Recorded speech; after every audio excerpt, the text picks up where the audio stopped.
Hey, welcome to In a Nutshell by Future Skills Academy. This is where we explain concepts from the world of design and innovation. Very quick, very simple.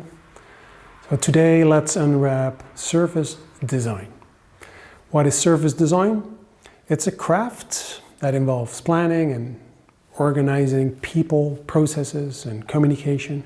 What's the goal? To enhance the quality in the interaction between organizations and their customers, their end users. It's what we call a systemic approach, which means it looks at every part of how an organization interacts with their end users in a holistic way. So from the front end, or the things you actually see and experience when you're using a service or buying a product, to the back end, all the behind the scenes action, to make it actually work.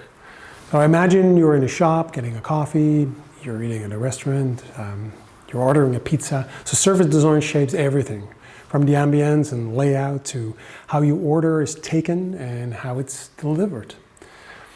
It's not just about making surfaces look good.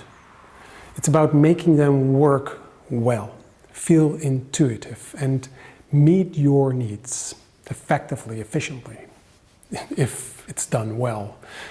Surface designers use tools like customer journey mapping, personas, prototyping. It's all to really understand and innovate these experiences. They constantly ask, how can this be better for the people we design for?